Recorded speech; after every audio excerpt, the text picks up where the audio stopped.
পেশ করছে, অথচ তারই নির্দেশে সারা দেশ থেকে লগি বৈঠা নিয়ে মানুষ পিটিয়ে হত্যা করা হয়েছে রাজধানীতে। এর আসল মাস্টার মাইন্ড, এর হুকুমদাতা হিসাবে উনি দায়ী। কথা বলে না কেন?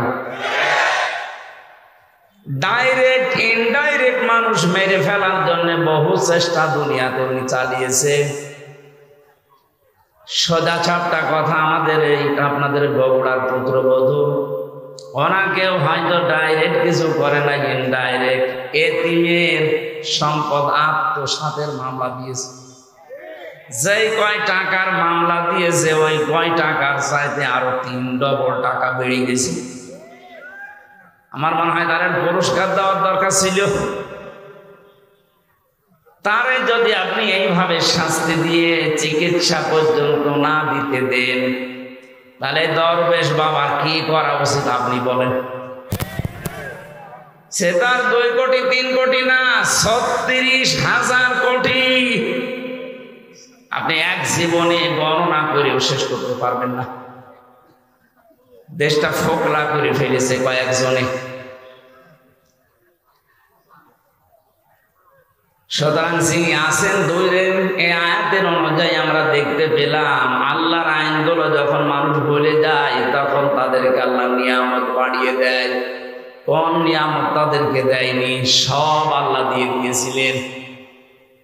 হাত্তা ইযা ফারিহু বিমা উতু, আল্লাহ পাক বলেন এই মানুষগুলো আমার এই নিয়ামত পাওয়ার পরে দানকৃত এই সম্পদ, এই ক্ষমতা, এই প্রভাব প্রতিপত্তি, এই টাকা পয়সা, অর্থ সম্পদ, এই সুস্থতা, এগুলো পাওয়ার পরে ওরা যখন আনন্দে আত্মহারা হয়েছিল, আখাযনাহুম বাগতাতান, হঠাৎ করে আমি আল্লাহ নিজে তাদেরকে ধরলাম। 2024 সালের 5 আগস্টে শুধু ছাত্র জনতায় দেশের জনগণ ওদেরকে ধরে নাই, ধরেছে সরাসরি আল্লাহ। আখাযনাহুম, এর ফাইল কর্তা আল্লাহ সরাসরি নিজে। আল্লাহ যদি না ধরতেন, বিএনপি জামাতের মতো এত বড় বড় দল 15.5 বছরে একটা কিচ্ছু করতে পারে না। এদের জীবন কি কম গিয়েছে? এদের কষ্ট, শ্রম, ঘাম কম যায়নি? আমি এক একজনের মামলার সংখ্যা দেখতাম আদালতে। ওই ফাঁসির কন্ডেম সেলের ভেতরে আমার সাথে মাঝে মাঝে দেখা করতে আসতো মানুষ। জিজ্ঞাসা করছি কয়টা মামলা? এক একজন বলছে 313টা, 560টা। ওর সারা জীবন চলে যাবে শুধু হাজিরা দিতেই, যদি খালাসও পায়। আপনার বিবেক কোন জায়গায় গিয়েছিল বলেন? একটা মানুষের নামে 313টা মামলা দেন আপনি মানুষ, হ্যাঁ? তাও যদি দোষ করে মামলা খায় মেনে নেওয়া যায়, কিচ্ছু জানে না, ঘরে শুয়ে আছে, ঘুমের ভেতরে ঘুম ভেঙার পরে দেখছে জেলখানায়। কে গো, তুই গাছ দেখেছিস? কোন সময়? স্বপ্নে। এই কথা বলছেন, এরকম স্বপ্নে মামলা ছিল না দেশে? হাজার হাজার ছিল। সুতরাং এই অবস্থার যারা সৃষ্টি করেছিলেন আল্লাহ নিজে বলছেন আমি তাদেরকে তাদের পাপের বোঝা যখন পরিপূর্ণ হয়ে গেছে তখন আমি নিজে তাদেরকে ধরলাম। বাগতাতান শব্দটা কোরআনে আছে। আকস্মিক ভাবে তাদেরকে এমন ভাবে ধরেছি ওরা যে দুপুরের খাবার খাবে সে সময়টাও পায়নি। এই বাঁশি বাজায় কে? ওর পিঠের ওপর একটা দেন। থাক, যে যেখানে দাঁড়িয়ে আছে বসে আছে থাক, কথা না বললে হবে। কথা বলবেন না ভাই, আমার এমনিতে শারীরিক অবস্থা ভালো না, কথা বলবেন না।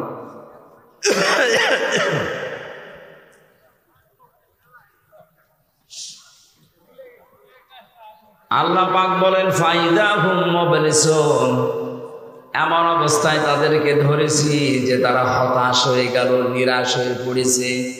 এরা যে হতাশ নিরাশ, এদের চেহারার দিকে এখন তাকালে আপনি টের পাবেন। জেলখানায় আমরা যাইনি, যতবার আমাকে আদালতে নিয়েছে গো, ওদের চাইতে অপমান আমাদেরকে আরো বেশি করেছে। ওদেরকে তো দেখছি মাথায় এখনো দড়ি দেয়নি, আর আমাদের মাথায় দড়ি দিয়ে নিয়েছিল। চেহারার ভেতরে আমাদের হতাশা ছিল না, কারণ আমরা মজলুম। আর এইগুলো সব জালেম। চেহারার ভেতরে দেখেন কোরআনের আয়াত অনুযায়ী আল্লাহ হতাশা দিয়ে ভরে দিয়েছে।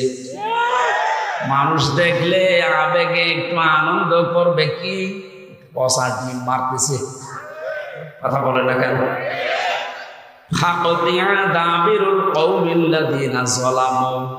আল্লাহ পাক বলেন জালেমদের শিকড় কেটে দেওয়া হয়ে গেছে। সুতরাং এখনো যারা আশা করে আছেন যে না মা আসতেছে, এই আশা বাদ দেন, কারণ জালেমদের শিকড় কেটে দিয়েছে কে? কিন্তু এই ৮-৯ দিনে আমরা কিছু ষড়যন্ত্র দেখতে পাচ্ছি। যারা পালিয়ে গেছে এরা এখন বাইরের বিভিন্ন মোড়লের কাছে ধর্ণা দিচ্ছে, আর এই মিথ্যা কথাটা তারা জানাচ্ছে যে আমরা নির্বাচিত ছিলাম, আমাদেরকে উৎখাত করা হয়েছে। এটা তাহা মিথ্যা কথা। 15.5 বছরে যারা ছিল, ওরা যে নির্বাচিত ছিল, যে কথা শয়তানকে বললে সেও বিশ্বাস করবে না। আপনি বলেন, ঘোড়াকে জিজ্ঞাসা করেন, ঘোড়া হাসবে। একটা কথা বলি, কারণ নির্বাচিত হওয়া লাগে যে পদ্ধতিতে, আল্লাহ সে পদ্ধতি কোরআনে কারিমে সূরা হজের ৭৮ নম্বর আয়াতে দিয়েছেন। আল্লাহ বলেন আমি তোমাদেরকে নির্বাচিত করি, লক্ষ লক্ষ নবীর উম্মত থেকে তোমাদেরকে আমি আল্লাহ নিজে নির্বাচিত বাছাই করেছি। তাহলে নির্বাচিত করার দায়িত্ব কার? পদ্ধতি কি? না, কথা বন্ধ করা লাগবে ভাই। যত জরুরি হোক 1 ঘন্টা পরে মাইকের আওয়াজ আরো বাড়িয়ে দেবে, আমার গলা বসে যায় না।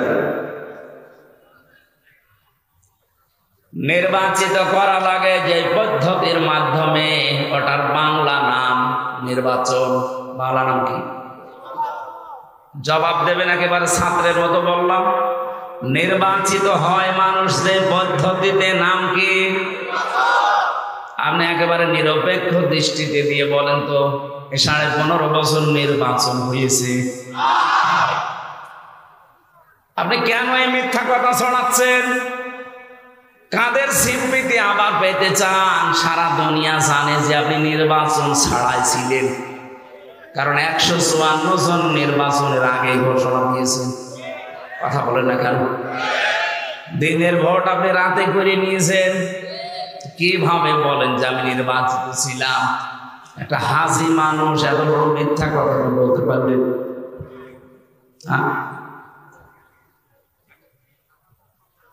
আপনার মেয়ে আপনার ছেলে যদি বলতো আমরা কিছু মনে করতাম না, কারণ তারা মিথ্যা বলে।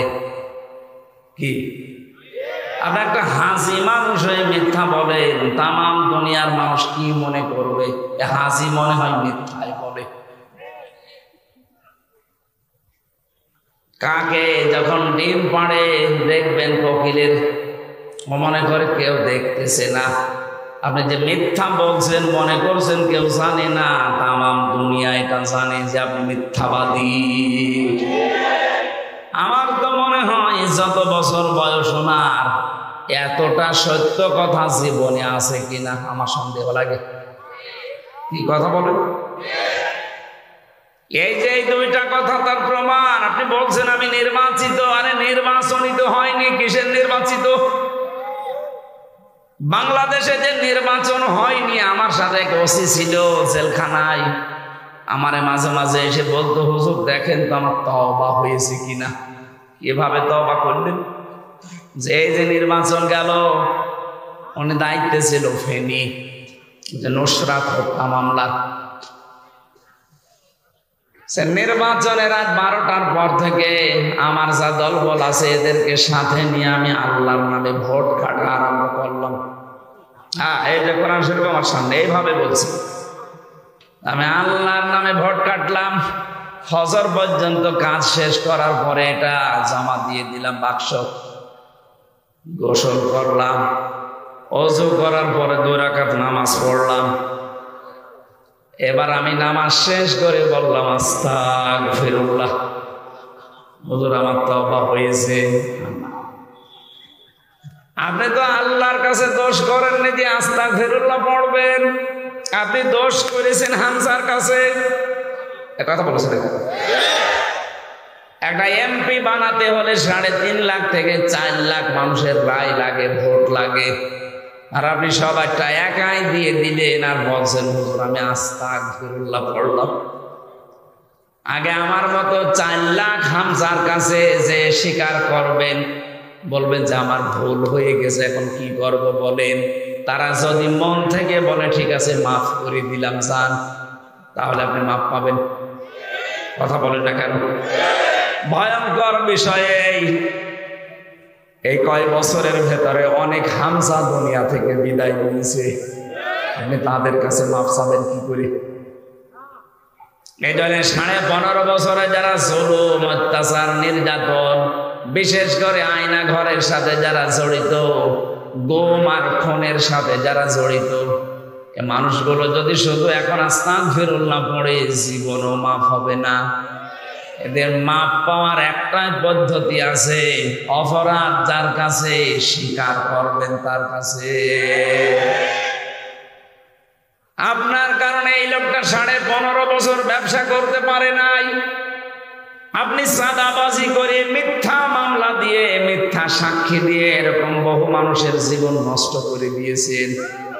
কাউকে গুম করেছেন, খুন করেছেন, আয়না ঘরে রেখেছেন। আমি 10 দিন মাত্র ছিলাম আয়না ঘরে। এই 10 দিনই আমি দেখেছি মানুষের কি যন্ত্রণা ওই জায়গায়। কিছু কিছু মানুষের নখ হয়ে গেছে এত বড় বড়, চুল দাড়ি গোঁফ মনে হচ্ছে জঙ্গল থেকে বেরিয়ে এসেছে। যখন আমাকে কালো কাপড় বেঁধে নিয়ে যেত মাঝে মাঝে ওই দেওয়ালের দিকে, কিছু কারারক্ষী আছে, কিছু পাহারাদার আছে, সবাই একেবারে হারামি না, দু একটার একটু বিবেক হালকা আছে।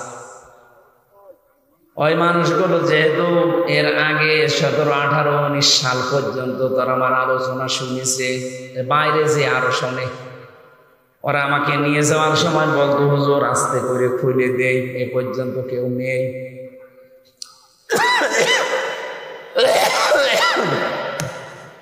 মাটির নিচে ওই সুড়ঙ্গ ঘর দিয়ে যখন নিয়েছে, এত বড় বড় নখ হয়ে গেছে, দেওয়ালের সাথে খুশিয়ে খুশিয়ে কেউ কেউ লিখেছে, মোবাইল নাম্বার দিয়ে নিচে লিখে দিয়েছে, ভাই যদি বাইরে যেতে পারে এই নাম্বারে বলবেন যে আমি বেঁচে আছি। আপনি কি করেছেন টের পাচ্ছেন? আপনি যদি মেরে ফেলতেন, ইলিয়াস আলীকে ধরার পরে যদি আপনি মেরে ফেলে বলতেন তাকে মেরে ফেলেছি, তার বউটা অন্তত অন্য জায়গায় বিয়ে করতে পারত। কথা বলে না কেন? তার ছেলে ওই ছোট্ট ছোট্ট মেয়েগুলো জানতো যে বাবা মারা গেছে, এখনো পর্যন্ত আপনি জানালেনও না যে লোকটা মরে গেছে, অথচ তাকে বহু আগে আপনি মেরে ফেলেছেন। এই গম, এটা আমার মনে হয় মানুষ হত্যা চাইতে বড় অপরাধ। এদেশে কিয়ামতের আগে যারাই আসবে, এই গম নামক এত বড় মানবতা বিরোধী কাজ যেন কিয়ামত পর্যন্ত তুলে দেয়। আপনি মেরে ফেলেন একটা মানুষকে তার অপরাধের জন্য, আপনি গম করবেন কোন কারণে? কত ক্ষতি হয় জানেন? এটা আমার 10টা দিনের ভেতরে আমার বাবা, মা, স্ত্রী, আমার 2টা মেয়ে পাগল হয়ে গেছে 10 দিন মাত্র। মুফতি ফখরুল আমার সাথে ছিল, উনি আমাকে বলতো ভাই হামজা তোমার সাথে কি করে আমি জানি না, আমার এই পায়ের ভেতর দিয়ে হাত দিয়েছে, এভাবে বসিয়ে পায়ের ভেতরে হাত দিয়ে সামনে যে লোহার ব্যারিকেড দেওয়া আছে ওর সাথে হাত বেঁধে হ্যান্ডকাপ দিয়ে লাগিয়ে দেয়। আরে ভাই 2 মিনিট, 5 মিনিট, 10 মিনিট না, বছরের পর বছর। কাউকে আমি 8 বছর, 10 বছর, 14 বছরের মানুষ দেখেছি ওখানে। 14টা বছর একটা মানুষ, এদিকে 1.5 হাত, এদিকে 3.5 হাত, এতটুকু একটা ঘর, কোনো আলো বাতাস নেই। একটা মানুষ জানে না যে এটা কোন বছর কোন সাল চলছে। কি মাস এটা, কি বার এটা, কয়টা বাজে ওর কিচ্ছু জানা নেই। 2-5 দিন 10 দিন থাকলে তো মানুষ পাগল হয়ে যাওয়ার কথা। আমি তো প্রায় হাফ পাগল হয়ে গিয়েছিলাম। অথচ আপনি আসেন 14 বছর।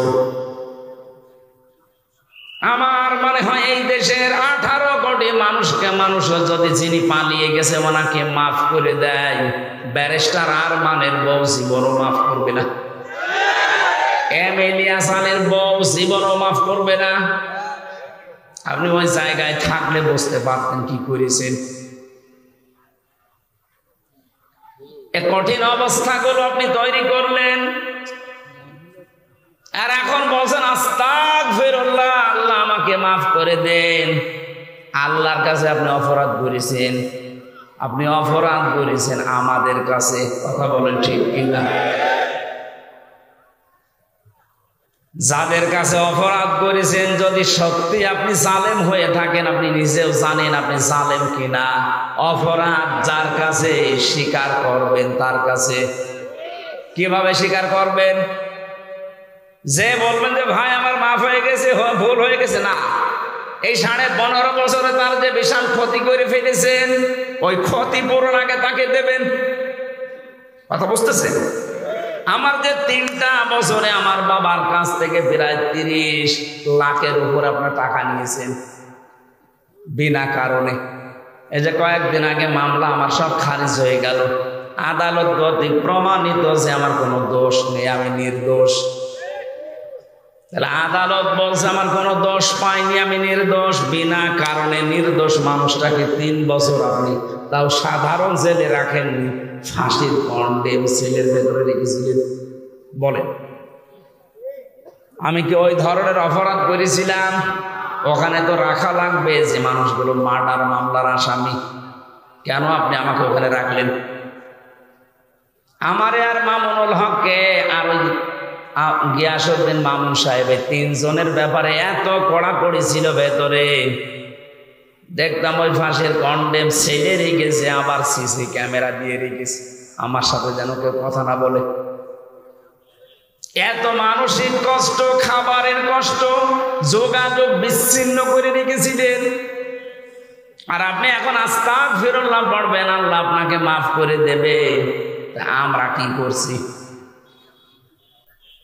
হায় 15.5 বছর আবার আপনাকে আমি বাঁচাতে চাই। যদি সত্যি মাপ পেতে চান, এই মায়া কান্না বাদ দিয়ে সত্যি যদি মাপ পেতে চান, যার কাছে যে অপরাধ করেছেন এই অপরাধ স্বীকার করেন, আর ওই অপরাধের জন্য যা যা ক্ষতি হয়েছে ক্ষতিপূরণ দেন। কাউকে মিথ্যা মামলা দিয়েছেন, মিথ্যা সাক্ষী দিয়ে তাকে 5 বছর জেল খাটিয়েছেন, ওই 5 বছরে তার যে বিশাল ক্ষতি করে ফেললেন, ওই ক্ষতিপূরণ আপনাকে দেওয়া লাগবে। আমার মনে হয় এই তাওবা যদি বাংলাদেশে আরম্ভ হয়, আগামীতে যারাই রাষ্ট্রনায়ক হবে, আগামীতে যারাই দেশ নায়ক হবে, তারাও চিন্তা ভাবনা করে দেশ চালাবে। কথা বলেন না কেন? আর এই তাওবা যদি না হয় দেশে, এ পৃথিবীতে সন্ত্রাস মুক্ত করা কখনোই সম্ভব হবে না। মানুষের ভেতরে যে আছে, দিন দিন এদের অপরাধ প্রবণতা বাড়তে থাকবে। আমরা আশা করি আজকে থেকে অপরাধ যার কাছে করবেন, ক্ষমা চাবেন তার কাছে। একটা হাদিস বলছে, যুবতী মেয়ে এসে বলে, হে রাসূল, আমি জিনা করে ফেলেছি। নবীজি বললেন, কাউকে বলবা না, চলে যাও। মেয়েটি আবার এসে বলে, হে রাসূল, আমি জিনা করেছি। কানে আওয়াজ রাখবে। আপনি যদি সত্যি চিটারি করেন না, যাওয়ার সময় এমন বদনাম করবো জীবনে কেউ মাইক নেবে না। কানে আওয়াজ লাগবে, আমার কানে আওয়াজ লাগবে। দরকার হয় মাইক কানের দিকে ঘুরিয়ে দেবে। আধা ঘন্টা পরে আমি জানছি আমার গলা বসে যাবে। তাড়াতাড়ি করেন, বাইরে আওয়াজ দেওয়ার কোনো দরকার নেই। আর এখানে 2 জন বসে কি দেখছেন কি? একজন থাকেন, একজন বাইরে কাজ করেন।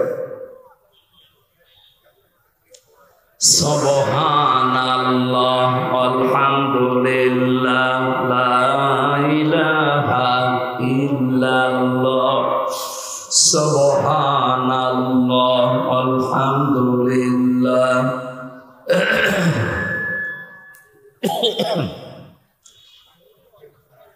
আমি জিকির করতে বলেছিলাম, আপনার মুখ বন্ধ করে বসে আছে কোন কারণে? নাকি জবান বন্ধ করে দিয়েছে আল্লাহ?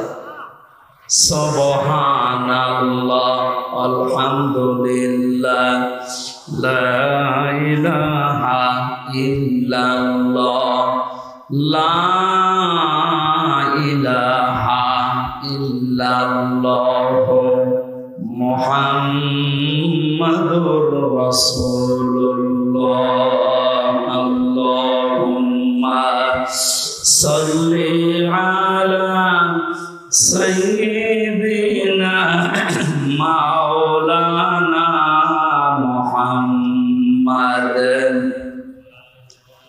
ওয়া আলা আলি সাইয়্যিদিনা মাওলানা। বগুড়াবাসী নবীজি তিনবার মেয়েটাকে ঘুরিয়ে দিলেন। মেয়েটি আবার সামনে এসে বলে, হে রাসূল, আমাকে মুক্ত করেন, আমি এই জেনার গোনা নিয়ে মারা যেতে চাই না। আমি জানি 3টা অপরাধের শাস্তি মরণের পরে ডবল করে আল্লাহ দেবে। কয়টা? আরো জোরে বলেন। ওয়াল্লাযীনা লা ইয়াদউনা মা'আল্লাহি ইলাহান আখারা। 1 নম্বরে দুনিয়ায় যারা আল্লাহর সাথে অন্য কাউকে ডাকে তাদের শাস্তি ডবল হবে। আর এটা বাংলাদেশে বেশি। আল্লাহকে ডাকছে, কিছুক্ষণ পরে দেখবেন ইয়ালি বাবা, কেল্লা বাবা, ফাতে বাবা, এগুলো চট্টগ্রাম বিভাগে বেশি। কথা বলছেন না কেন? এই কুমিল্লা, ব্রাহ্মণবাড়িয়ায় আপনি দেখবেন ইন্টারনেটে কি জিকির চলছে। কিছুক্ষণ আল্লাহর জিকির করার পরে দেখবেন উল্টা পাল্টা জিকির। কথা বলেন না কেন? তাহলে আল্লাহর সাথে যারা অন্য কাউকে ডাকবে এদের শাস্তি হবে ডবল। ওয়ালা ইয়াকতুলুনা নাফসাল্লাতী হারামাল্লাহু ইল্লা বিল হক। যারা অন্যায়ভাবে মানুষ হত্যা করে।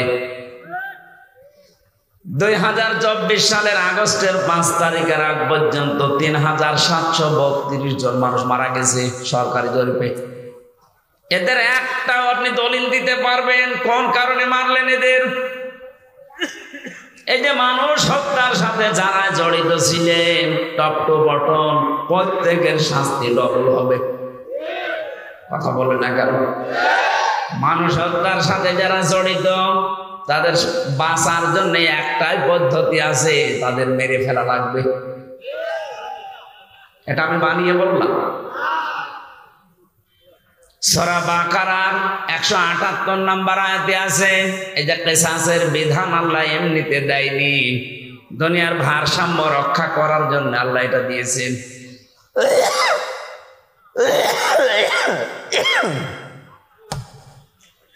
সুতরাং যারা মানুষ হত্যার সাথে জড়িত আপনাদের আখিরাত শেষ। আপনি মারা গেলে জাহান্নামী। ওয়া ইয়াকতুল মুমিনা মুতাআম্মিদান ফাজাযাউহু জাহান্নাম। সূরা নিসার 93 নম্বর আয়াত। আল্লাহ বলেন যারা মানুষ হত্যা করে তাদের 1 নাম্বার শাস্তি জাহান্নাম।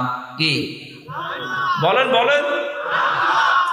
আপনার আখিরাত তো শেষ। দুনিয়ায় যদি আপনি বৈধভাবে এখন বেঁচে থাকতে চান, যারা এই 3732 জন মানুষ হত্যার সাথে জড়িত, ফাইনাল কথা তাদের মেরে ফেলা লাগবে। কোনো বুদ্ধি নেই আর। 3 নম্বরে ওয়ালা ইয়াজনুন, জেনা করবা না। যারা দুনিয়ায় জেনা করে এই মানুষগুলোর শাস্তি কয়টা? ডবল। বলেন বলেন। মেয়েটি বলছে, হে রাসূল, আমি জেনা করে ফেলেছি, গর্ভবতীও হয়ে গেছি। বিশ্ব নবী বললেন তোমার অপরাধ হয়েছে, কিন্তু বাচ্চাটার অপরাধ নেই, ওটা আগে খালাস হোক। খালাস হওয়ার সঙ্গে সঙ্গে আসবো, আমি বিচার করে দেব। যে এসেছে বলে, হে নবী, এই যে আমার বাচ্চা, আপনি আমাকে মুক্ত করেন অপরাধ থেকে। বগুড়াবাসী, আমার কথা হচ্ছে, মেয়েটা আরবি ভাষার লোক, আরব দেশের। তার ভাষা, মাতৃভাষা কি? বলেন বলেন। নবীজি কি তাকে বলতে পারতেন না, ঠিক আছে যা হয়েছে হয়েছে, গোপনে আস্তাগফিরুল্লাহ পড়ে নাও? আর তাকে কি আস্তাগফিরুল্লাহ মুখস্থ করানো লাগতো? সে তো তার মুখস্থ আছে, কারণ সে আরবি ভাষার লোক, একবার শুনলেই তো পড়ে ফেলতো। সে আস্তাগফিরুল্লাহ পড়লে তার মাফ হয়ে গেছে। কেন নবীজি তাকে বললেন যে ঠিক আছে যাও। 10 মাস 10 দিন পরে এসেছে বাচ্চাটা নিয়ে, বললেন না এখনই হবে না, তোমার স্তনের দুধ আছে, এই বাচ্চার অধিকার 2 বছর, এটা আগে কমপ্লিট করে আসো। বাচ্চাটা যখন শক্ত খাবার খাওয়া শিখবে তখন আসবা। ঠিক এসেছে। যখন আসলেন ডাক দিয়ে বললেন হে রাসূল তাড়াতাড়ি করেন। সে কিন্তু জানে যে বিচার কি হবে, সে নিজে জেনে এসেছে। বিশ্বনবী নিজে ছেলেটাকে এক সাহাবীর আন্ডারে দিয়ে দিলেন। ডাক দিয়ে বললেন একে মাটির ভেতরে গেড়ে দাও। চারিদিক থেকে পাথর মারা আরম্ভ হয়ে গেছে। হযরতে খালিদ ইবনে ওয়ালিদ বলেন এত জোরে একটা পাথর নিক্ষেপ করলাম, ওটা ফিনকে দিয়ে রক্ত এসে আমার শরীরে লেগেছে। আমি বরদোয়া দিয়েছিলাম, ভৎসনা দিয়েছিলাম। নবীজির কানে কথাটা যাবার পরেই বিশ্বনবী বললেন খালিদ থামো, আমি নবী, তুমি নবী না, আমি যা জানি তুমি জানো না, আমি যা দেখতে পাই তুমি দেখতে পাও না। আমি দেখতে পেয়েছি আজরাইল 70,000 ফেরেশতা নিয়ে আকাশ থেকে নাজিল হয়ে আমাকে বলছে হে রাসূল, এই মহিলার যে তাওবা, এর যে অনুশোচনা, এর যে কর্মকাণ্ড দেখিয়ে গেল দুনিয়ায়, এমন ভাবে যদি কোনো জালেম তাওবা করে যেতে পারে আল্লাহ তাকেও মাফ করে দেবে। কি বুঝলেন আপনি এই ছোট্ট স্টোরি থেকে? শুধু অপরাধ করে আস্তাগফিরুল্লাহ পড়লে যদি মাফ হয়ে যেত। হ্যাঁ, আস্তাগফিরুল্লাহ পড়লে আপনার জীবনে যে গুনাহগুলো আল্লাহর সাথে ঘটেছে, আল্লাহর অধিকার নষ্ট করেছেন, ওইগুলো মাফ হবে। আপনি সব সময় এই জন্য পড়বেন ইস্তেগফার, আস্তাগফিরুল্লাহ, আস্তাগফিরুল্লাহ। কিন্তু তাওবা যদি কেউ করতে চায়, তাওবা করলে জীবনের অপরাধ শুধু মাফ হয় না, ওই জায়গাটা আল্লাহ পুরা ফাঁকা করে দেয়, বাকি জায়গাটা আমার আল্লাহ পুরা নেকি দিয়ে পাল্টিয়ে দেয়। ইল্লা মান তাবা ওয়া আমানা ওয়া আমিলা আমালান সালিহান ফাউলাইকা ইউবাদদিলুল্লাহু সাইয়্যাতিহিম হাসানাত। দুইটাই বহু বচন। আল্লাহ পাক বলেন যারা তাওবা করে, ইস্তেগফার না, যারা তাওবা করে, এই মানুষগুলো তাওবা করার পরে যদি সিদ্ধান্ত নেয় যতদিন আমি বেঁচে আছি ভালো কাজে লাগবো। এখন তাওবা কি? তাওবার 1 নাম্বার শব্দ হচ্ছে অনুশোচনা করা। কি? 2 নাম্বারে আপনি অপরাধ যার কাছে করেছেন তার কাছে যে স্বীকার করতে হবে, স্বীকৃতি দেওয়া লাগবে। এটা যদি আল্লাহর সাথে সম্পৃক্ত হয় আল্লাহর কাছে বলবেন, যদি বান্দার সাথে সম্পৃক্ত হয় বান্দার কাছে বলা লাগবে। 3 নাম্বারে যা করেছি জীবনে আর এই কাজ আমি জীবনে দুনিয়ায় কোনোদিন রিপিট করব না। জোরে বলেন সুবহানাল্লাহ। তাহলে তাওবা করলে জীবনের অপরাধ শুধু মাফ হয় না, পুরা জায়গাটা আল্লাহ নেকি দিয়ে পাল্টিয়ে দেয়। এটা আস্তাগফিরুল্লাহর মতো না। মেয়েটা তাওবা করেছে না ইস্তেগফার করেছে? তাওবা। বলেন বলেন। এই জন্য আমার আল্লাহ দুনিয়াতে তার এমন তাওবা কবুল করলেন, বিশ্বনবী বলেন এটা যদি পুরা আরব জানে, সবার ভেতরে ভাগ করে দেন, সবাইকে আল্লাহ মাফ করে দেবে। এত বড় তাওবা হয়েছে তার। আর 15.5 বছরে এই 14 দল বাদ দিয়ে বাকি আমরা যারা আছি এদেশে সবাই মাজলুম। কথা বললেন না? 14 দল বাদ দিয়ে বাকি যারা আছি আমরা সবাই কম বেশি মজলুম।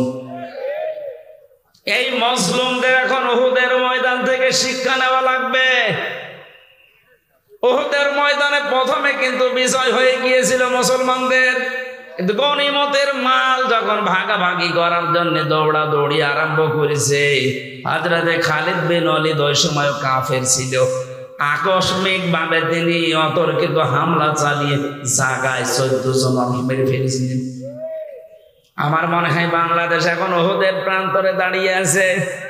আমরা যে বিজয়টা পেয়েছি, এই মাজলুম মানুষগুলো যদি এখনো পর্যন্ত মায়ের পেটের সন্তানের মতো আমরা সিমেন্টেড হয়ে যেতে না পারি, ওরা কিন্তু এখনো বেঁচে আছে। দেখেন না, মাঝে মাঝে বলে আমি কাছাকাছি আছি, চট করে ঢুকে পড়বো, এমনি বলে। ওরা ওই খালিদ বিন ওয়ালিদ যখন কাফের ছিল, যে ভূমিকায় ছিল, ওরা ওই ভূমিকা পালন করার জন্য আছে পেতে। এখানে মাঝে মাঝে নতুন নতুন ইস্যু তৈরি করে পাঠায়। আর দেশের কিছু মানুষ আছে, ওরা আন্দাজে লাফিয়ে পরিবেশ নষ্ট করে। আর পরিবেশ নষ্ট করে করবে কি, পেছনে লাল হয়ে যায়। কথা বলছে না, যে গোপালগঞ্জে আরম্ভ করেছিল, ওই সময় কয়েকদিন শুনলাম বাসের ভাড়া গোপালগঞ্জ থেকে ঢাকা পর্যন্ত যদি আপনি দাঁড়িয়ে যান 1000 টাকা, আর বসে গেলে 500 টাকা। কারণ বসার মতো কায়দা আর্মি ওদের রাখে নাই। কথা বলে ঠিক কিনা?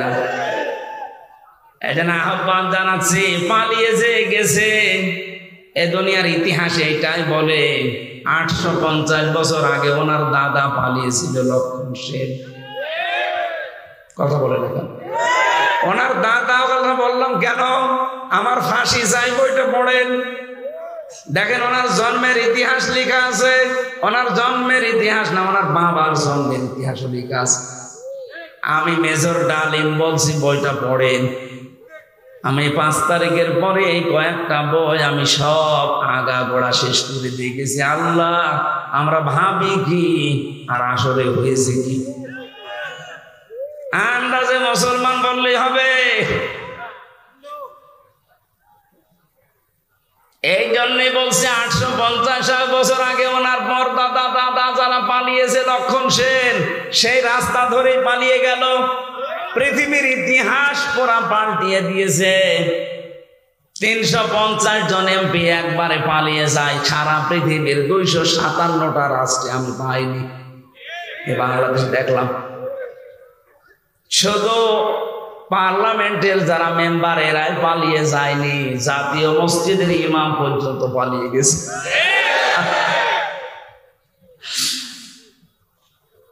কি আশ্চর্য বলেন তো, ইমাম সাহেবও পালিয়ে যায়। কিছুদিন পরে এসেছিল আবার জোর করে ইমামতি নেওয়ার জন্য, জনগণ জুতা পিটা দিয়েছে। পরের দিন দেখলাম স্ট্যাটাস দিয়েছে ফেসবুকে, জনগণ আমাকে জুতা দিয়ে পিটিয়েছে কিন্তু আমার গায়ে লাগেনি। মানুষের বিবেক মরে গেছে। ও মানুষটা কত নিচে নেমেছিল বলেন। দুনিয়ার সাথে এই লোকটা নৌকা মার্কা নিয়ে দাঁড়িয়েছে। আমার মনে হয় লোকটা যদি কুকুর মার্কায় দাঁড়াইতো তাও পাস করত। কারণ মার কাটা আল্লাহ এত বেশি ঘৃণিত বানিয়ে দিয়েছে, পায়খানার দিকে মানুষ এখন তাকায়, তার নৌকার দিকে তাকায় না। তাকায় এখন চড়া লাগবে মাঝে মাঝে বন্যা হলে, এই কারণে যারা এখন চড়তে যায় তারাই ধরা খায়। এই যে দরবেশ নৌকায় করে পালিয়ে যাচ্ছিল, সাবধানের জন্য নৌকা যখন ডুবে গেছে, ও ছাতা আর মনে হয় কিয়ামতের আগে উঠবে না। কারণ দুনিয়ার ইতিহাসে এইটাই আমরা পড়েছি, কোন স্বৈরাচার যদি একবার পালিয়ে যায়, ও জীবন থাকতে আর ফিরে আসে না। কারণ ও জানে আমি গেলেই মারা পড়ে যাব। জনগণ যেভাবে ফুসে আছে, ওই দিন যদি আর 5 মিনিট সময় পেত, আমার মনে হয় এতদিন কব্বরে পাঠিয়ে দিত। হায়াত আছে বলে বেঁচে আছেন, কিন্তু সারা জীবনে এখন যতদিন আছেন অপমানের জীবন নিয়ে থাকা লাগবে। আমাদের শিক্ষা নেওয়া দরকার এখান থেকে, আমরা যেন জালেম হয়ে না যাই কোনোদিন। যদি আমরা কেউ জুলুমকারী হয়ে যাই, মাজলুমকে আল্লাহ তো ক্ষমা করে দেবে, কিন্তু জালেমের জন্য আল্লাহ নিজে মামলা দেবে। এটা আছে সূরা শুরা 25 নম্বর পারা 6 নম্বর পৃষ্ঠার 12 নম্বর লাইনের 42 নম্বর আয়াতের প্রথম অংশে আছে, ইন্নামাস সাবিলু আলাল্লাযীনা ইয়াযলিমুনান নাস। অবশ্যই আমি আল্লাহ নিজে মামলা দায়ের করব তাদের বিরুদ্ধে যারা মানুষ হয়ে মানুষের উপরে জুলুম করেছে।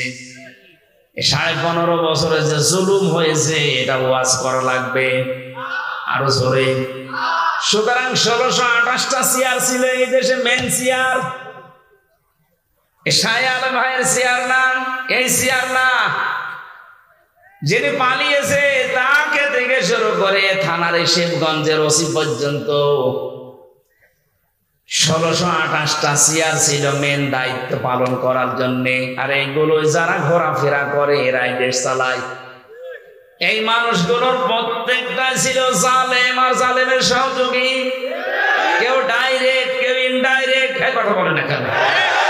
এদের বিরুদ্ধে মামলা হামসার বলেন শাহ আলমের কার?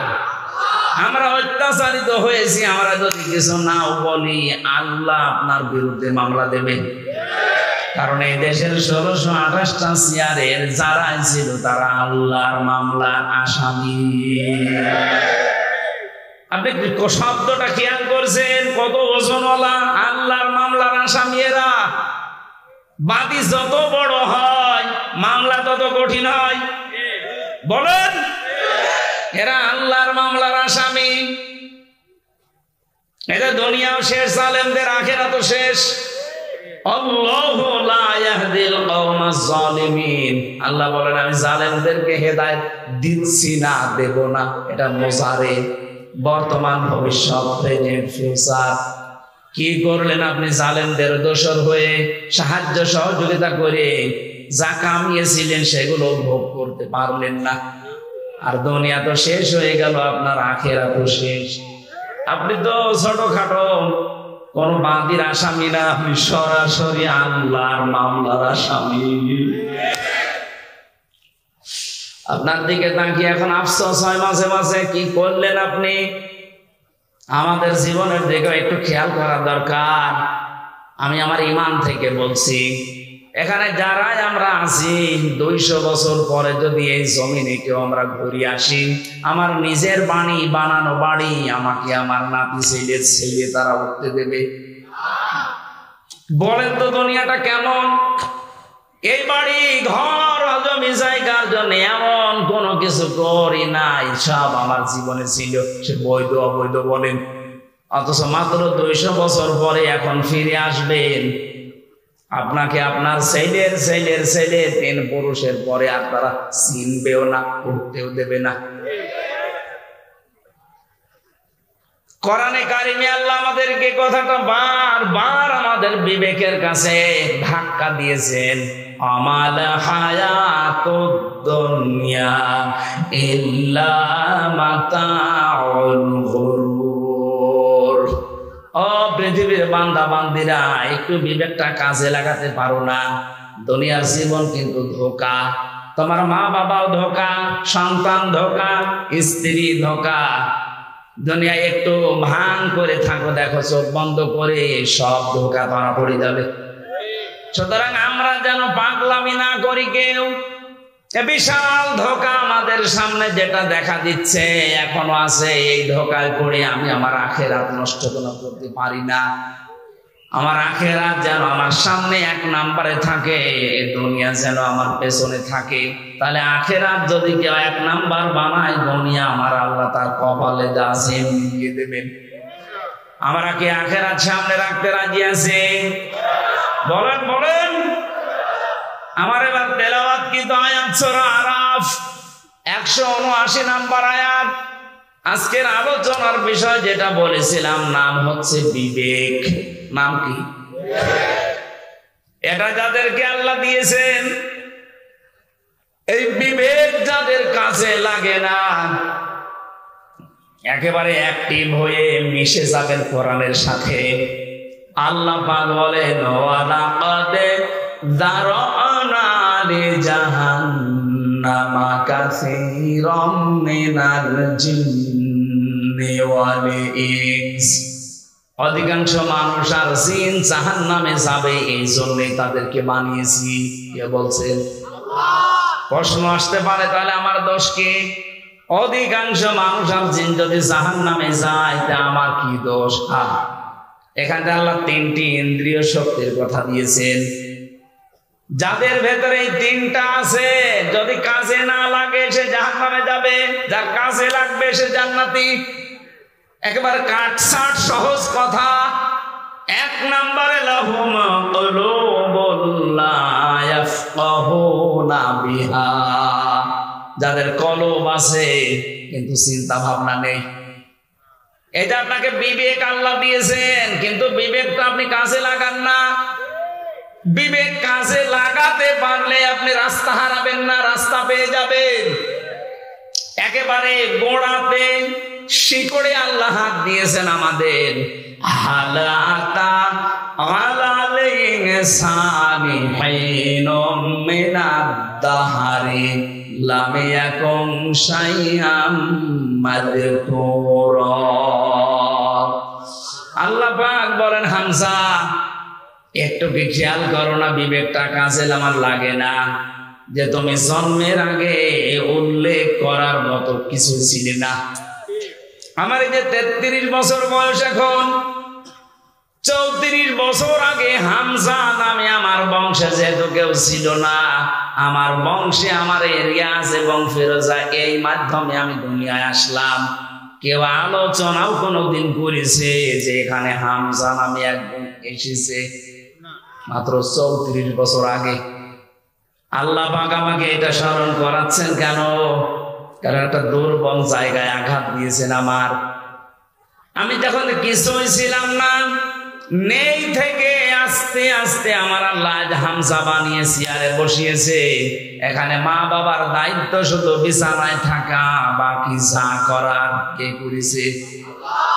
একটু বিবেকটা এদিকে কাজে লাগাতে পারেন না? আল্লাহ আমাদের একটা স্মরণের মাধ্যম দিয়েছেন এইভাবে, ফালিয়ানজুরিল ইনসানু মিম্মা খুলিক খুলিকা মিম্মা দাফিকিন ইয়াখরুজু মিন বাইনিস সুলবি ওয়াত তারাইব। মানুষকে একটু নজর করে দেখে না যে কি দিয়ে তারে বানালাম? বাবার স্ফলিঙ্গ দিয়ে দ্রুত গতিতে বের হয়ে যাবে পানিটা দিয়ে, যেটা একবার বের হলে শরীর থেকে গোসল ফরজ হয়ে যায়। যে পানির সারা পৃথিবীর কোন মার্কেটে 4 আনাও দাম নেই। কথা বলে কেউ ফিরিয়ে দিলে আপনি নেবেন না। এরকম একটা না পাক দুর্গন্ধযুক্ত পানি দিয়ে আল্লাহ আমার অস্তিত্ব আরম্ভ করলেন। আল্লাহ পাক বলেন, এই পানিটা যখন মায়ের রেহেমের ভেতরে যায়, বাবার মাকে দিয়ে আমি আল্লাহ এই 2টা নাপাক পানি এক জায়গায় 4-8টা জিনিস বানাই। চুল, রগ, হাড় আর পর্দা, রক্ত, গোশত, চর্বি আর চামড়া। বিজ্ঞান ভিত্তিক আলোচনায় যখন তাফসীর গুলো আমি মিলিয়েছি, দেখেছি হ্যাঁ, এই 4-8টা জিনিস এক। আল্লাহ পাক বলেন, মানুষ বানাতে কম পক্ষে 13টা উপাদান লাগে। 13টা বিষয় এক জায়গায় না হলে দুনিয়ায় আপনি আসতে পারবেন না। আসলেও অপূর্ণাঙ্গ হয়ে আসবেন। 4-8টা নয়, আপনার মার বাবা 2 জন একটা নিয়ে বানালেন, বাকি 5টা এখনো 13 হতে কয় লাগে? এই 5টা আমার আল্লাহ নিজের রব নামের কারণে দিয়েছেন। ওয়াজআলা লাকুমুস সামআ ওয়াল আবসারা ওয়াল আফইদা। আল্লাহ বলেন, শ্রবণ শক্তি, দর্শন শক্তি, বাক শক্তি, আকেল শক্তি আর ঘ্রাণ শক্তি, এর ভেতরে যদি একটাও তোকে কম দিতাম, দুনিয়ায় আসতে ঠিক কিন্তু অপূর্ণাঙ্গ হয়ে। যদি বাক শক্তি না দিতাম, কথা বলতে পারতে না। বিজ্ঞান এখন প্রমাণ করছে কয়েক ইঞ্চি জায়গায় মানুষের কথা বলে, এক একটা কথা তৈরি হতে 27টা ধাক্কা লাগে। কয়টা? আপনি কম্পিউটার ভেড়াবেন, আমি যা দেখিয়ে দিতে পারবো। 27টা স্তর পার করার পর একটা কথা তৈরি হয়। পৃথিবীর কেউ আপনাকে এই কথা বলার যোগ্যতা দেয়নি। দিয়েছে কে? দুঃখজনক হলো সত্য, এই 15.5 বছরে আল্লাহর এই বাক শক্তি জালেমরা কেড়ে নিয়েছিল। ওরা বন্ধ করে দিয়েছিল আমাদের কথা বলার যোগ্যতা। কথা বললেও বলতে পারতাম না। কথা বলেন না কেন? কথা তো বলবো আমার মনে যে ওইটা, অথচ আমাদের কণ্ঠ নালী চেপে ধরতো। আমরা চাই কিয়ামতের আগে আমাদের এই বাক শক্তি কেউ যেন রুদ্ধ করে দিতে না পারে। কথা বলেন।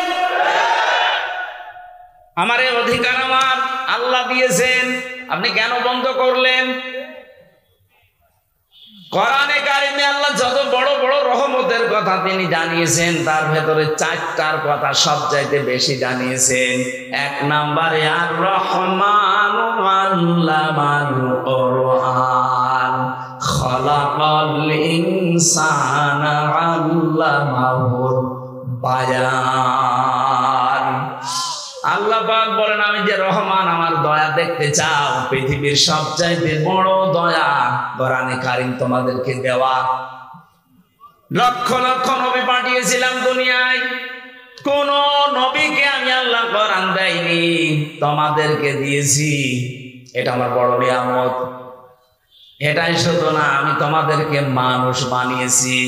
মায়ের পেটের ভেতরে আমি আল্লাহ নিজে তোমাদের মানুষ বানিয়ে শেষ করে দেইনি, কথা বলার যোগ্যতা দিয়েছি। এই যে কথা বলতে পারা কত বড় নিয়ামত। এই আয়াতের ব্যাখ্যায় হাদিস এসেছে, বিশ্বনবী জানিয়েছেন, বিজ্ঞান তো বলেছে 27টা স্তর পার করা লাগে। নবীজি বলেছেন প্রতিটি স্তরে একটা একটা করে আল্লাহর ফেরেশতা বসে আছে। এর কাছে ও, ওর কাছে এ, এর কাছে এ, এভাবে সিরিয়াল আকারে দিতে দিতে সর্বশেষ আমাদের এই মুখের গর্ত দিয়ে একটা কথা আল্লাহ বের করে দেয়। ধাক্কা লাগে কয়টা? 27। বলেন বলেন। আপনাকে যদি এই শক্তিটা আল্লাহ বাক শক্তি না দিত, বাকি 4টা দিত, তাহলে আপনি আসতেন কিন্তু বোবা হয়ে কথা বলতে পারতেন না। আরে ভাই, এইটার জন্য তো কিয়ামত পর্যন্ত সেজদায় পড়ে থাকার কথা। দর্শন শক্তি আল্লাহ আমাদেরকে দিয়েছেন, আলাহুম আ'য়ুনুল লা ইউবসিরুনা বিহা। কি হয়েছে? চোখ দিলাম তোদেরকে, কেন দেখিস না? যেটা দেখার দরকার মানুষ ওটা দেখে না, যেটা দেখা দরকার না, নিষিদ্ধ, ওইটার দিকে মানুষের চোখ বেশি। বলেন, একটু কন্ট্রোল করা যায় না নিজেকে? আজ কত মানুষ নিজের বৈধ স্ত্রী বাদ দিয়ে পরকীয়া প্রেমে 180 মাইল বেগে লাইন চালাচ্ছে। নাকি এলাকায় শুরু হয়নি? নিষিদ্ধ বস্তু দেখতে দেখতে চোখের পর্দা কালো হয়ে গেছে। যেটা দেখা দরকার না ওইটা যদি কেউ বারবার দেখে, আমার আল্লাহ চোখের উপরে 2টা জিনিস দান করে, তার বৈধ জিনিসগুলোর প্রতি ঘৃণা জন্মিয়ে যায়। সেদিন একজন স্ট্যাটাস দিয়েছিল আমাকে, বলছে আমার বৈধ স্ত্রী কয়েক বছর সংসার করার পরে একটা সন্তান দিয়েছে, কিন্তু এখন আমার আর ভালো লাগে না। বাইরের মেয়ে লোক দেখলে খুব ভালো লাগে, আনন্দ লাগে। বললাম, এই রোগ থেকে মুক্ত হওয়ার জন্য 2টা পদ্ধতি আল্লাহ দিয়েছেন, ঔষধ। এখানে যাদের এরকম অভ্যাস আছে, নিজের জায়েজ স্ত্রী এখন আর ভালো লাগছে না, বাইরেরটা দেখলেই কেমন জানি আকর্ষণ তৈরি হয়, নাকি এলাকায় নেই? যদি এরকম মন মানসিকতা কারো তৈরি হয়, উলঙ্গ অর্ধ উলঙ্গ নাচ দেখলে আনন্দ লাগে, তাদেরকে আপনি কোরআনে কারিমের ঔষধ 2টা বলছি। সূরা নূর 18 নম্বর পারা 12 নম্বর পৃষ্ঠা 7 নম্বর লাইনে 30 নম্বর আয়াত। তো বাড়ি যে আয়াতটা একটু তাফসীর করবেন।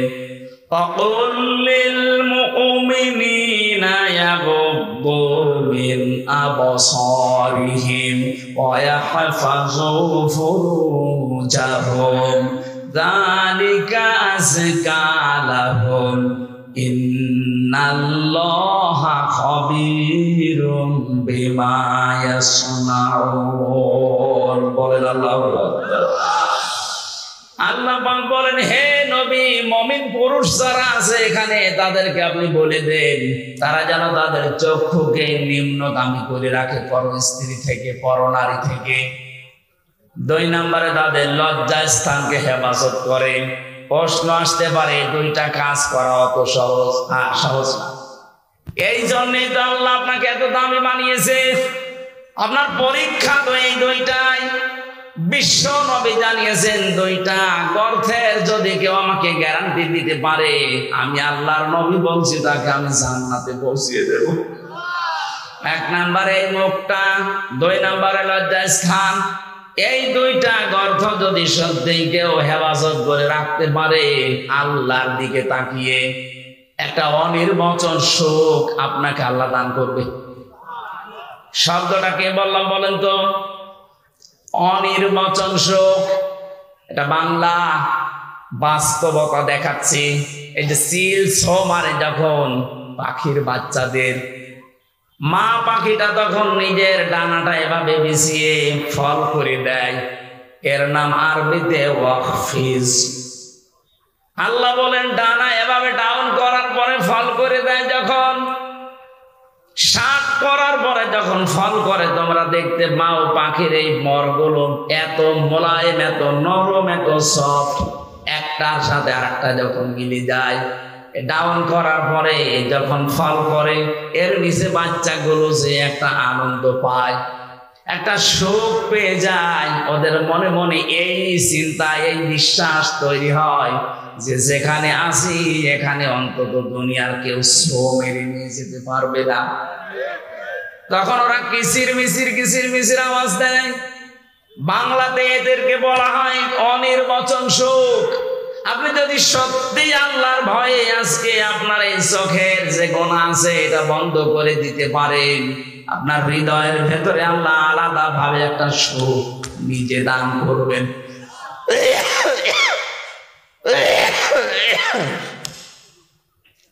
বগুড়াবাসী এই জন্য এখনই এই মুহূর্ত থেকে মাহফিল যদি সাকসেস করতে চাই, শুধু সুন্দর করে সাজানোই না, এটা বাড়ি নিয়ে যাওয়া লাগবে। যাদের মোবাইলে এমন দৃশ্য তৈরি করা আছে, ডিলিট করেন। যেটা নিচে দেখলে আনন্দ পান, অন্য দেখলে আপনার লজ্জা লাগে। এরকম দৃশ্য নেই, কথা বলছেন এখানে। এইরকম দৃশ্য যাদের আছে, নিজে দেখলে খুব আনন্দ লাগে, মজা লাগে, অন্য কেউ দেখলে আপনার লজ্জা লাগে। এটা ডিলিট করবেন। কারা কারা হাত তোলেন তো? হ্যাঁ মুরব্বী, দেখে মোবাইল দেখি, দেখি কি আছে দেখি। কি আশ্চর্য, দাঁড়িয়ে এলাম মানুষ, কি রেখেছেন আপনি মোবাইলে? এক্ষণে ডিলিট করেন। আপনার ওয়াজ শুনতে আসাচ্ছে, ওল্টা পাল্টা জিনিস ডাউনলোড করে আপনি ওয়াজ শুনতে এসেছেন, এক্ষণে ডিলিট করে বাড়ি যাবেন। আল্লাহ আমাদের চোখের হক আদায় করার জন্য কয়েকটা জিনিস কোরআনে কারীম আমাদের সামনে এনে দিয়েছেন। আফালা ইয়ানজুরুনা ইলাল ইবিলি কাইফা খুলিকাত ওয়া ইলাস সামাই কাইফা রুফিআত ওয়া ইলাল জিবালি কাইফা নুসিবাত ওয়া ইলাল আরদি কাইফা সুতিহাত। বলেন আল্লাহু আকবার।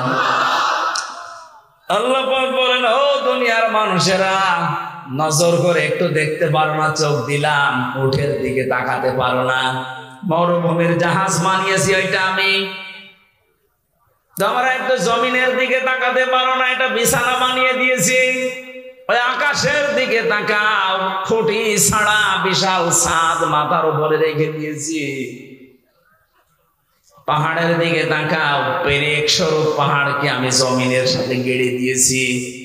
ও বন্ধুরা, পেরেক যখন মানুষ মারে, এই যে তক্তার উপরে পেরেক মারা না নেই? এই পেরেক যখন মারে তক্তার উপরে, ওই যে সামনে একটা আল বেরিয়ে থাকে চ্যাপ্টা মতো, এই চ্যাপ্টা অংশ এতটুকু হলে ভেতরে যা গিয়েছে চ্যাপ্টার চাইতে 20 গুণ বড়। কথা বলে দেখেন। আপনি পেরেক যদি এইটা, আল্লাহ বলেন পেরেকের মতো পাহাড়কে জমিনে গেড়ে দিলাম, তার মানে পাহাড় যত বড় আছে উপরে তাতে 20 ডবল বেশি আল্লাহ গেড়ে দিয়েছেন। এই যে পঞ্চগড়ের পাশে হিমালয় পাহাড়, আপনি চিন্তা করেন 36,000 ফিট, এত বড় বিশাল পাহাড়, আর উপরে যদি থাকে ভেতরে এরকম 20 গুণ আল্লাহ কেড়ে দিয়েছেন। আল্লাহর ক্ষমতা কি সাথে বিশ্বাস করি আল্লাহ একজন আছে। আরে ভাই তার ক্ষমতা কি জানেন? কিয়ামতের আগে তা 7 তাবক আসমান আর জমিন পুরাতন কাপড়ের মতো আল্লাহ নিজের হাতের ভেতরে ফুটিয়ে নেবেন। জোরে বলেন আল্লাহু আকবার। আল্লাহ আমাদেরকে এগুলো দেখিয়ে দেখিয়ে আমাদের বিবেকটা নাড়া দিচ্ছে। কি হয়েছে তোদের? আমার ক্ষমতা সম্পর্কে ধারণা আসে না? 8, 5, 13টা জিনিস এক হয়ে যাওয়ার পরে আস্তে করে মায়ের পেট থেকে ধরে নিয়ে আসলাম, তোর একটা বারের জন্য বিবেক কাজে লাগে না। কেন তোরে আমি এভাবে বানিয়ে নিয়ে আসলাম? পৃথিবীর অন্যান্য সৃষ্টিকে, এ মানুষগুলো সৃষ্টি জগৎকে আমি কত দুনিয়ায় তাদেরকেও নিয়ে আসি, কিন্তু এত সম্মান দিয়ে নিয়ে আসি না। শুধু আশরাফুল মাখলুকাত হিসাবে তোদেরকে আমি এত সম্মান দিয়ে দুনিয়ায় নিয়ে আসি।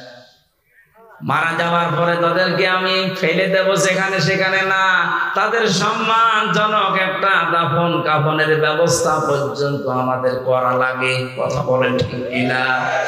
যে আদমকে এত সম্মান দিলেন বিবেকের কারণে। কিসের কারণে?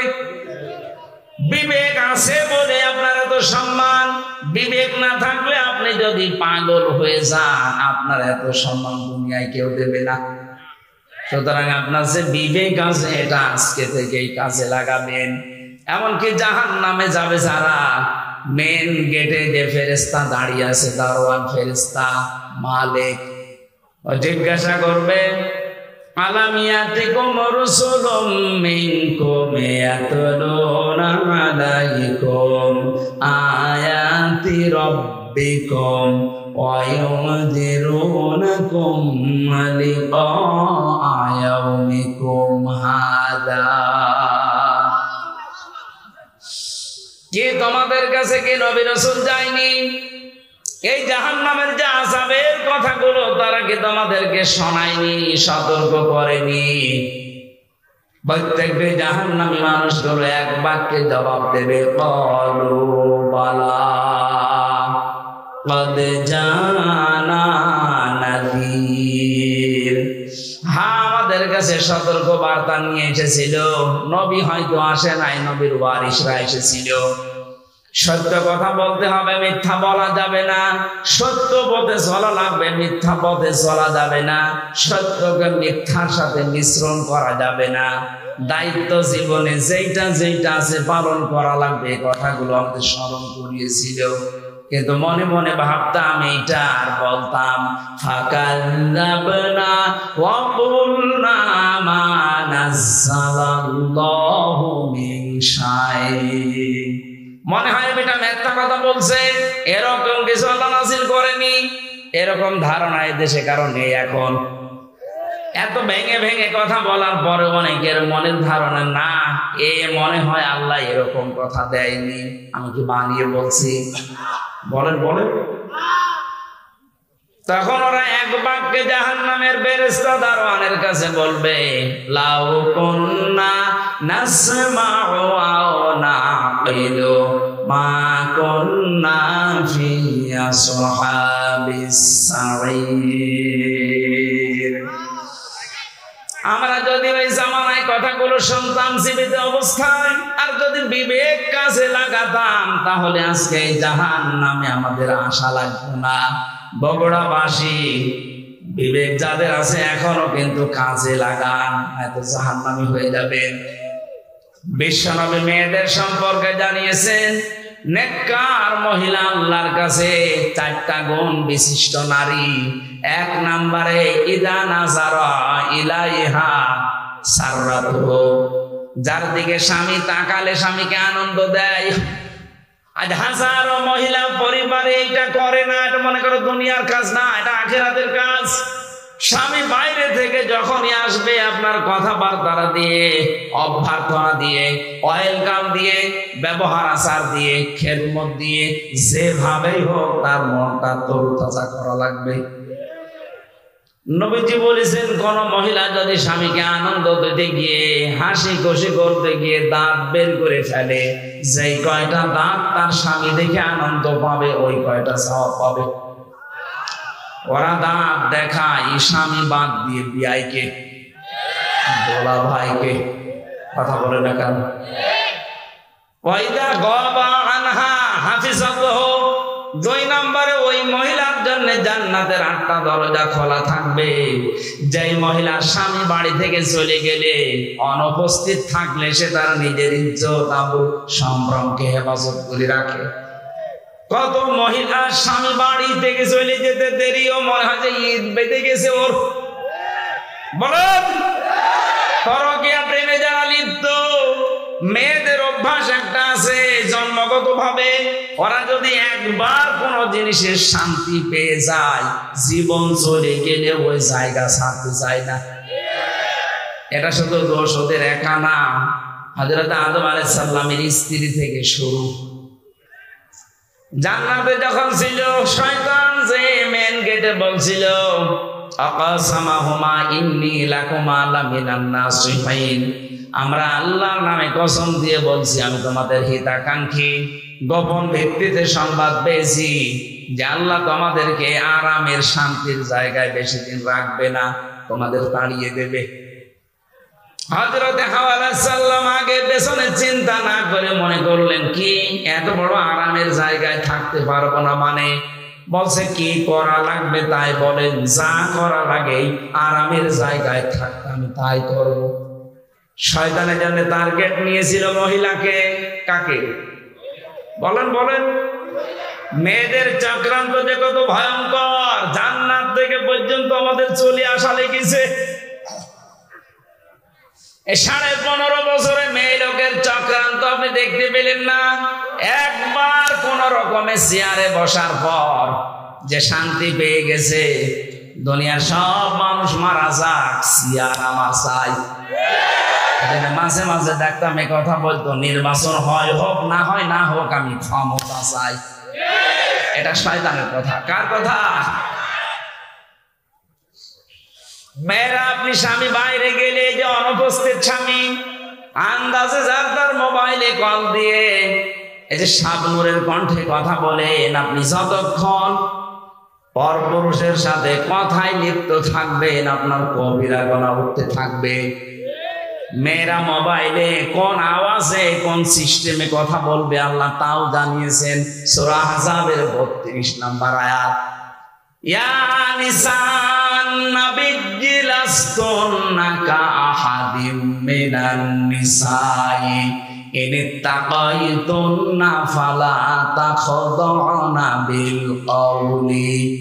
আল্লাহ পাক বলেন, হে নবীর স্ত্রীরা, পর্দার আড়াল থেকে যদি কথা বলতে যান, কথা বলবেন সত্য কথা, কিন্তু ভাষা করবেন রুক্ষ সূক্ষ্ম, গরম দিয়ে কথা বলবেন।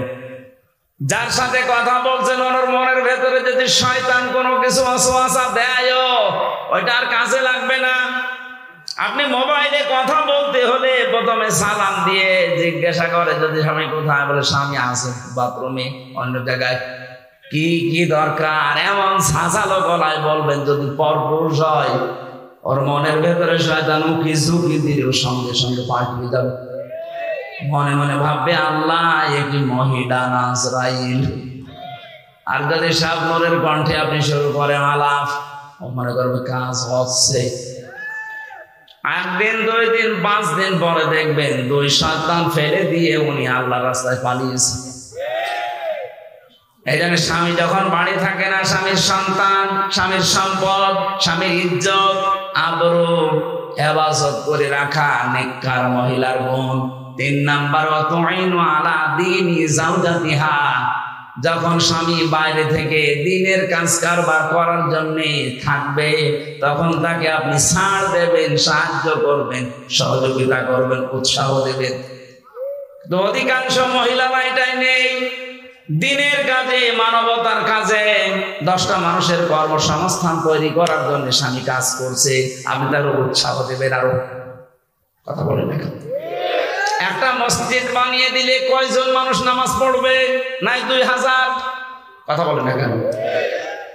একটা রাস্তা যদি কেউ সংস্কার করে দেয়, একটা ব্রিজ বানিয়ে দেয়, লক্ষ লক্ষ মানুষ রাস্তায় হাঁটবে।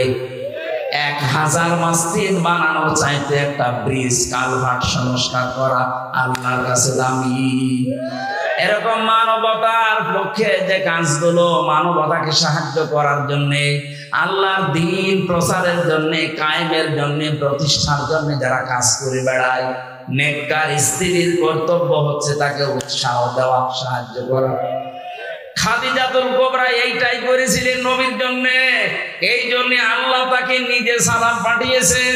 সুবহানাল্লাহ বলতে পারেন না? আপনাকে সালাম দেবে কি করে? আপনি তার বাধা দেন। আপনার স্বামী কি মদ গাঁজা খেয়ে বেড়াচ্ছে? সে তো মানবতার পক্ষে কাজ করছে, 10টা মানুষের কর্মসংস্থান তৈরির জন্য চেষ্টা চালাচ্ছে। সমাজের জন্য কাজ করে যারা, মানবতার জন্য, ইসলামের জন্য, তাদের স্ত্রীরা যেন ছাড় দেয়, সাহায্য করে, উৎসাহ দেয়। এটা নেককার মহিলা। 4 নম্বরে, স্বামী যেটা পছন্দ করে, নেককার হতে চাইলে ওইটা আপনাকে পছন্দ করা লাগবে যদি জায়েজ হয়।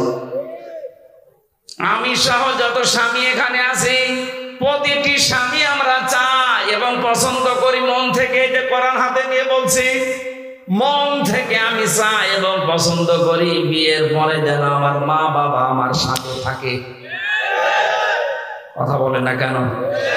100টার 98টা মহিলা এটা চায় না। হ্যাঁ, নামাজ পড়ে, রোজা রাখে, কালো বোরকা পরে, কিন্তু স্বামীকে মাঝে মাঝে খোঁচায় কি আর কতদিন একসাথে থাকবা, আলাদা হবা না।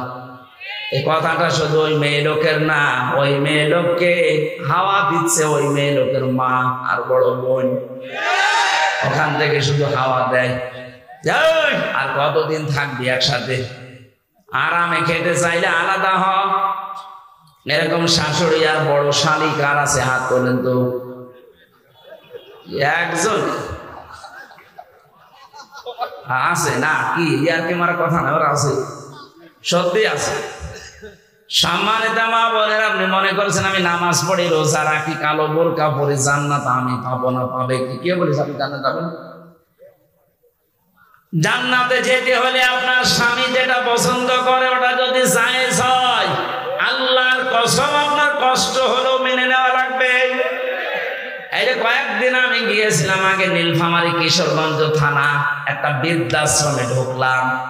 কতগুলো মা আর বাবা বসে আছে, তাদের চোখের দিকে তাকালেই মনে হচ্ছে ওরা সন্তানের জন্য বদুয়া দিচ্ছে। কত কষ্ট লাগে একটা সন্তান বড় করতে। যারা বাবা আছে জিজ্ঞাসা করে দেখেন, একটা ছেলে একটা মেয়ের পেছনে 25 বছর 22 বছর শ্রম দেওয়ার পরে তার বিয়ে দেওয়া হয়। আমার মনে হয় আমার এই ছোট্ট মেয়েটাকে নিয়ে আমি যে ঝামেলায় আছি, আমাকে নিয়ে আমার বাবা মা ঠিক এই ঝামেলায় ছিল। প্রতিটি মানুষের পেছনে তার মা বাবা ঠিক এইভাবে শ্রম দিয়েছে। অথচ লাইন ধরে এই লাইনে বাবা, এই লাইনে মা বসে আছে বৃদ্ধাশ্রমে। সবগুলোর সন্তানই আছে, কিন্তু সন্তানগুলো নিজেরা বড় ধাক্কা সহ্য করতে না পেরে বৃদ্ধাশ্রমে মাকে রেখে গেছে। সূরা আরাফ পড়েছি। আরাফের প্রথম বাংলা অর্থ হচ্ছে আরাফ মানে প্রাচীর। আরাফ মানে, নবীজি বলেন জান্নাত আর জাহান্নামের মাঝে আল্লাহ একটা প্রাচীর দিয়ে রাখবে। কিছু মানুষকে আল্লাহ দাঁড় করিয়ে দেবে, ওদেরকে আল্লাহ জাহান্নামও দেবে না, জান্নাতেও দেবে না। সাহাবী প্রশ্ন করলেন, হুজুর জান্নাতে দেবে না কেন? নবীজি বলেন এরা আর যাই করুক মা বাবা হক আদায় করতো না, তাদের সাথে খারাপ ব্যবহার করতো। আজকে গতকালকে বগুড়াতে একটা ছেলে মাকে জবাই পর্যন্ত করে ফেলছে।